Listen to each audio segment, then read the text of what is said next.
Eu venho até essa tribuna, senhor presidente, para manifestar aqui a nossa mais profunda perplexidade, a nossa mais profunda indignação com os fatos estarrecedores revelados numa entrevista pelo diretor-geral da Polícia Federal, trazendo um conjunto de detalhes do episódio ilegal e criminoso que culminou no dia 8 de abril com uma decisão de não cumprir uma ordem judicial, uma decisão de um desembargador plantonista do TRF4 e que determinava que o presidente Lula fosse colocado em liberdade.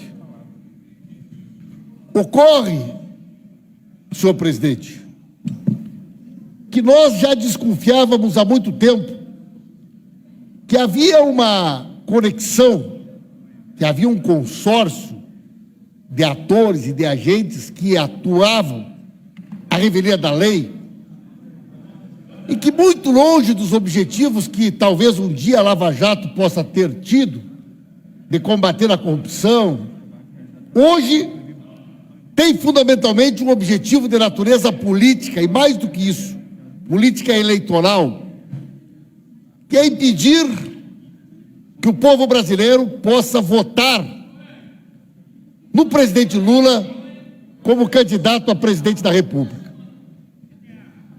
Na realidade, senhor presidente, os fatos que são relatados pelo diretor da Polícia Federal são fatos extremamente graves. O que ele conta? Ele conta e tipifica as condutas ilegais dos agentes públicos que se envolveram nesta operação. Diz o diretor-geral da Polícia Federal que, diante da decisão do desembargador para que o Lula fosse colocado em liberdade, ele resolveu fazer consultas. Consultas. E desde quando que um delegado da Polícia Federal, diante de uma ordem judicial, resolve fazer consultas para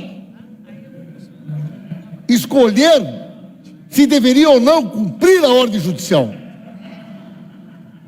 Mas o mais grave, senhor presidente, é que, num determinado momento, a própria Polícia Federal revela que o juiz Sérgio Moro...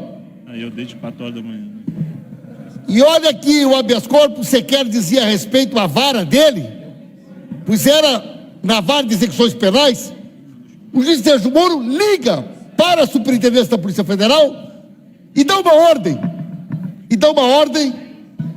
Para que a decisão judicial não fosse cumprida.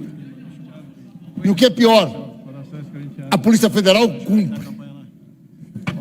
Mas eis que o desembargador reitera sua decisão e determina que a ordem judicial fosse cumprida. E aí, senhor presidente, o diretor-geral da Polícia Federal nos traz uma outra informação até agora desconhecida, que recebeu uma ligação da Procuradora-Geral da República, Raquel Dodge. A Procuradora-Geral da República liga para a Polícia Federal e dá uma ordem para que a decisão judicial não fosse cumprida. Mas desde quando que o Ministério Público Federal tem entre suas atribuições ligar para um delegado para pedir que uma ordem judicial não fosse cumprida? E a Polícia Federal passa a atuar no sentido de postergar aquilo que a nossa legislação estabelece como retardar ou deixar de praticar indevidamente ato de ofício ou praticá-lo contra a disposição expressa da lei para satisfazer interesse ou sentimento pessoal.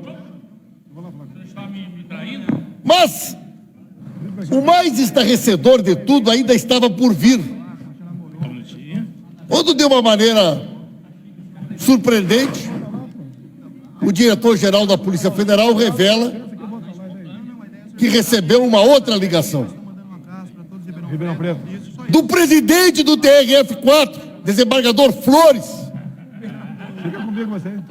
e que o desembargador Flores liga e diz: não cumpra a ordem judicial, porque eu devo dar um novo despacho, e eu quero que até que o meu despacho fique pronto, vocês não cumpram a ordem judicial. Não vou falar. Não vai dar certo. Senhoras e senhores, Se você quiser gravar... aonde está na nossa Constituição, aonde está na nossa legislação a previsão para que um desembargador, aonde está a expressa autorização para que uma procuradora, ou mesmo o doutor Gebran, se negasse a cumprir uma ordem judicial? E o doutor Gebran, segundo consta numa revista de grande circulação nacional, estaria inclusive dizendo que sabe que não cumpriu a lei. Mas pior que não cumprir a lei teria sido colocar o presidente Lula em liberdade. O Tribunal Regional Federal da 4ª Região hoje largou uma nota oficial desmentindo o Gebran e desmentindo aquilo que o Thompson Flores teriam dito ou feito. A grande questão, senhor presidente, é que o delegado, o diretor-geral da Polícia Federal, ele faz uma confissão. Ele faz uma confissão detalhada de um crime e tipifica a conduta de cada um dos agentes criminosos que atuou nesse consórcio. Mas eu pergunto a vossas excelências, se de fato eles sabiam que estavam cometendo um crime e que se associaram para que a lei não fosse cumprida, mesmo sabendo que era um ato criminoso, e se a nossa legislação diz que a associação de 3 ou mais pessoas para cometer um crime é bando ou quadrilha, como que eu posso caracterizar esta ação criminosa que ocorreu no dia 8 de abril por estes cidadãos togados, se não como ação de uma quadrilha que se associou para desrespeitar a lei e para se utilizar dos seus cargos para perseguir um cidadão, um indivíduo, motivado por interesses pessoais, ideológicos, que é o objetivo de tirar do presidente Lula a oportunidade de ser candidato. Agora, a pergunta que não quer calar: quem investigará esta quadrilha de togados? E mais do que isso, desembargadores, Procuradora-Geral da República, que fazem parte de uma associação criminosa, de um consórcio criminoso, comandado por um juiz de primeira instância, que é o chefe da quadrilha, que é o chefe do bando, e que presta contas não do Brasil, mas lá nos Estados Unidos, para os seus chefes.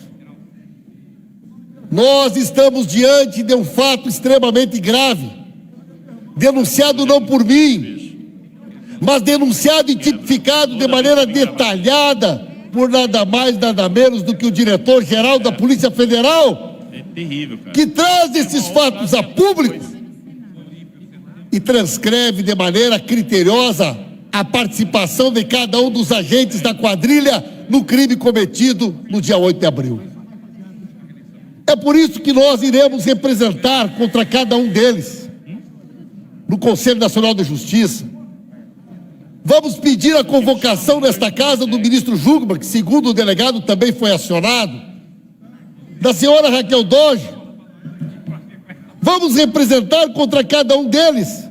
Mas pergunto a vossas excelências, aonde que nós representaremos contra a Procuradora-Geral da República? Se a própria é a presidenta do Conselho Nacional do Ministério Público? Talvez tenhamos que relatar esses fatos diretamente aos juízes da Suprema Corte, para que investiguem a quadrilha togada? Porque quem pode nesse país investir contra uma quadrilha de toga que faz um assalto à Constituição Federal. Por isso, senhor presidente, trata-se de um fato extremamente grave. Uma quadrilha de togados que precisa ser investigada e responsabilizada pelos seus crimes. Ele é muito... Deputada Érica Cocai.